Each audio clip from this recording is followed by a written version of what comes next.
Bueno, hola. Estoy contestando estas preguntas para un grupo de trabajo que está haciendo un estudio y bueno, con ganas de poderlo hacer, así que espero que les sean útiles.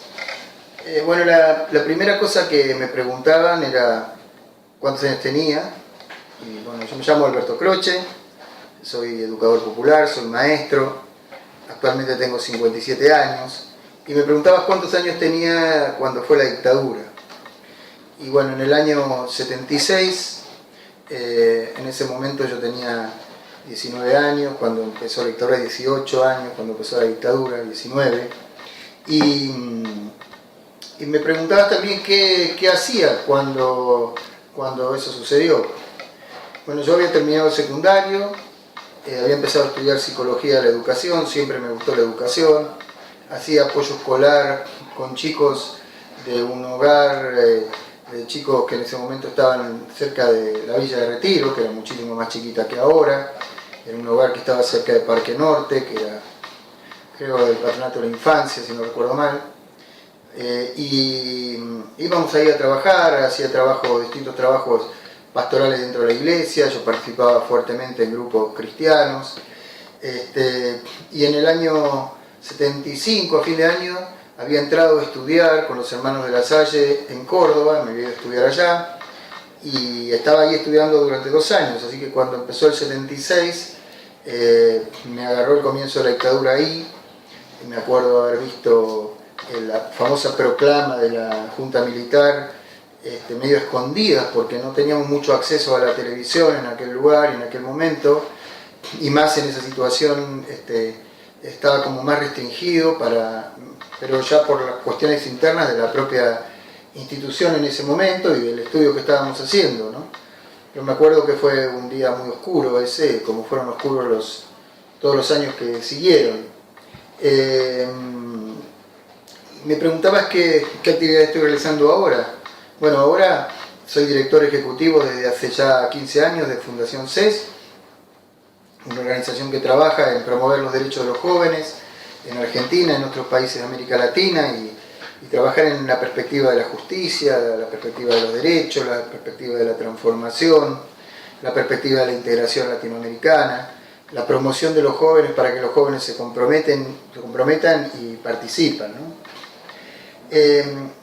Otra de las preguntas, el número 4, dice ¿qué actividades realizaba en esa época y tuve que dejar por culpa del gobierno militar? Bueno, en realidad, como me pasó esto, de que esto me agarró estando estudiando, más que no fueron cosas que tuve que dejar por eso, pero que no pude retomar al volver. Cuando volví de mis estudios, empecé a trabajar en escuelas como profe, como maestro, pero claro, había actividades que hacíamos antes, de trabajo en barrios y demás, que eran más peligrosas y entonces había que cuidarse mucho más y de hecho no las hacíamos, o por lo menos no las hacíamos de la misma manera. Sin embargo, siempre hay cosas que seguí manteniendo, como el trabajo con jóvenes dentro de lo que es la iglesia, y una de las principales cosas que impulsamos ese año, que fue casi como uno de los pocos espacios de resistencia que teníamos, era la organización de los que fueron las peregrinaciones juveniles a Luján, que este año ya superaron las 40 ediciones, creo, si no me equivoco, y bueno, nosotros empezamos en las primeras. Realmente las primeras fueron complicadas porque estábamos siendo observados por los militares muy cercanamente y bueno, nosotros tratábamos de no perder de vista lo que era el espíritu de la resistencia, el espíritu del compromiso y demás. Eso es algo que siempre traté que estuviera presente en las cosas que íbamos haciendo, aún en medio de esos momentos. La pregunta que también me hacen es cómo viví la dictadura, ¿no? Si hubo gente querida mía desaparecida o detenida y bueno, perdonen porque abrieron la puerta de la sala, pero ya se cerraron. Entonces, bueno, sí, fueron situaciones difíciles, hemos tenido compañeros que han desaparecido, muchos. Yo me había formado en un instituto de formación de catequistas, donde muchos de mis compañeros eran militantes montoneros, y que cristianos, pero bueno, vinculados al movimiento de los montoneros, y que prácticamente todos ellos desaparecieron, no fueron pocos. Yo era de los más chicos, no militaba en estas organizaciones porque por esto mismo, porque yo era chico, pero ellos, muchos de ellos, bueno, no están y yo los recuerdo con mucho cariño, igual que algunos profesores que tuve, hubo compañeros, algunos profesores que estuvieron presos, detenidos, y otros que son desaparecidos, y que para mí son motivos de mucho recuerdo y de mucho orgullo también, porque la verdad, no por nada, pero fueron de los mejores que tuve, no porque hayan sido desaparecidos, pero la verdad que esos mejores profesores justo fueron los desaparecidos, ¿no? Y por eso los recuerdo fuerte, ¿no? Me preguntaban cómo me sentía yo, qué me tocó vivir a mí de la dictadura, saliendo a la calle. Bueno, tuve muchas situaciones complejas, me pasó estudiando en Córdoba en ese momento. Un día estábamos de paseo con unos compañeros por la sierra y nos rodeó el ejército, nos pusieron en el suelo, me pusieron un fal en la cabeza, nos tuvieron tirados un rato en el piso, después nos llevaron detenidos a la brigada ahí en Córdoba, al tercer cuerpo de ejército, y nos tuvieron contra una pared con ametralladoras pesadas apuntándonos durante un montón de horas, hasta que al fin, por intervención del colegio de ahí de la zona y demás, bueno, nos soltaron, y cuando nos estaban soltando, un soldado que estaba ahí apuntándonos con un arma nos dijo después, ya como más confianza, dice, teníamos la orden de que si no lográbamos cerrar el operativo hasta una hora antes, teníamos la orden de matarlos a todos, nos dijo, ¿no? Entonces son recuerdos fuertes que uno tiene porque son cosas que le pasaron, y podría contar otras, pero bueno, fue difícil.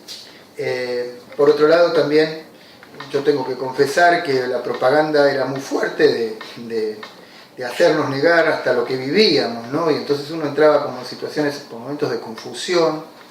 Me acuerdo que me tocó hacer un viaje en el exterior y ahí unos jóvenes europeos me contaron ellos cosas que pasaban en la Argentina y que yo no me estaba pudiendo enterar por la censura que había, ¿no? Y a partir de ahí fue para mí abrir los ojos también a una realidad que bueno, abrimos los ojos, como estábamos diciendo, a las realidades que pasaban aquí, por el testimonio que nos daban compañeros del exterior, ¿no? Porque la manipulación de la información era muy fuerte, ¿no? Y aquí también me preguntás qué sentía cuando hoy se recupera algún hijo o nieto, ¿no? La verdad que es una emoción fuertísima. Supongo que a todos les pasa eso, pero a los que hemos vivido en aquella época y que hemos sido más protagonistas o más cercanos del conflicto, todavía es mucho más grande, porque de alguna forma estos chicos son nuestros hijos, nuestros hermanos, los hijos de nuestros compañeros, y cada uno son como una ratificación de todo lo que pasamos, de lo terrible y de lo maravilloso que pasamos, ¿no? De lo terrible porque es terrible que haya sucedido lo que nos sucedió, y en particular a estos chicos, y de lo maravilloso que es una sociedad que ha podido recuperarlos y que va recuperándolos, aunque falte tanto, pero tantos que se han podido recuperar, ¿no? ¿Qué lugar ocupa la militancia en mi vida? No podría entender en mi vida sin la militancia, nunca lo puedo entender, pero ahora mucho menos, porque imagínate que muchas veces, la verdad, yo me considero un sobreviviente de todo esto, y los que sobrevivimos tenemos como una misión a que no podemos bajar los brazos ni podemos desconocer, que es dar continuidad a los sueños de toda nuestra generación y de todos los jóvenes actuales, ¿no? Yo siento un compromiso muy grande para que los jóvenes descubran también lo que implica las cosas que queremos, y las cosas que soñamos y las cosas que queremos implican un mundo mejor, donde todos puedan estar más contentos y vivir más felices, sentirse mejor, y esto es una cosa que uno la toma como un valor, no como un sacrificio, sino como una cosa que me gusta, le da sentido a mi vida, la llena de ganas, hacen que todas las mañanas cuando me levante me dé ganas de trabajar, y cuando me acueste pensando en las cosas por hacer. Es cierto que quizás tengo todavía las huellas de una generación que no se valoraba tanto a sí mismo y más se preocupaba de los demás que de sus propias cosas. Creo que eso no es bueno, pero a veces es difícil de cambiarlo cuando uno ya vivió muchos años en esa cuestión. pero sí trato de disfrutar de las cosas que tengo cada día, y creo que la militancia también es esta cuestión de disfrutar la vida que uno tiene y de llenarla de todas las cosas lindas que pueda. ¿Cómo vivo ahora en la Argentina? La verdad que me siento contento de vivir en la Argentina, y a mí que me toca viajar mucho por otros países y encontrarme con otras realidades, estar acá es estimulante, ¿no? No estamos en una sociedad parada, clausurada, de rodillas, como también me tocó vivir en la Argentina en la década del 80, en la década del 90. Es una sociedad que está en lucha, que está en pelea, que quiere conseguir cosas, que quiere ampliar los derechos, donde hay mucha participación, donde hay mucha discusión, donde hay mucho debate, y eso me parece una cosa muy buena, ¿no? No estamos viviendo en un país de cementerio, estamos viviendo en un país de ebullición y de muchas cosas, entonces me siento muy contento, ¿no? Cuando alguien dice acá, tu pregunta es, ¿qué pienso cuando alguien quiere que vuelvan los militares? Pienso que no entiende nada, o sea, la persona que quiere que vuelvan los militares porque perdió la lógica y perdió su sentido de la vida, o sea, realmente no sé qué es lo que imagina cuando piensa que quiere que vuelvan los militares. Primero porque es una locura hasta el pensarlo, ¿no? Y después por las consecuencias que esto tuvo, es no hacerse cargo de su propia historia, o sea, nosotros tenemos que construir el país entre todos, también con los militares que son parte de nuestra sociedad, pero los militares tienen que ser militares y no ocuparse de representar a la sociedad ni creerse que pueden manejar los destinos de todos. Me preguntás si las cosas que hace el gobierno ayudan a curar las heridas. Sí, creo que sería muy distinto vivir en un país en donde no pudiéramos hacer memoria. Me parece que hacer memoria de las cosas implica reconocer lo que pasó y también darle su lugar. Creo que la memoria incluye también la perspectiva de futuro. La memoria no es una cuestión para quedarse en el pasado llorando, sino para tener fuerza para ir para adelante, y en ese sentido creo que es estimulante, ¿no? Y la última pregunta es ¿qué le diría yo a la juventud? Y bueno, a la juventud hay tantas cosas para decirles, pero yo la primera y fundamental cosa que le diría a los jóvenes, que primero que sean jóvenes, o sea que hagan la experiencia de crecer y de descubrir y de elegir las cosas que tengan que elegir.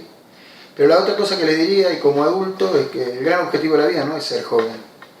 El gran objetivo de la vida quizás es ser rebelde, es ser entusiasta, es poner animación en las cosas, es poder ponerle amor a las cosas que uno tiene, ponerle pasión, y esto no es una cosa privativa de los jóvenes, por más que la sociedad de consumo lo quiere vender así.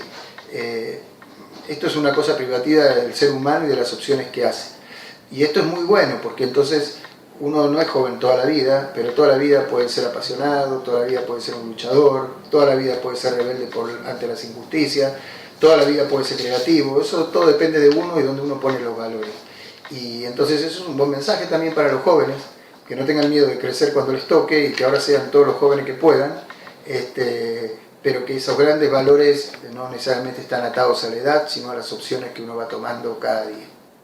Bueno, mando un beso a todos los que tuvieron la paciencia de mirar este video y hasta la victoria siempre.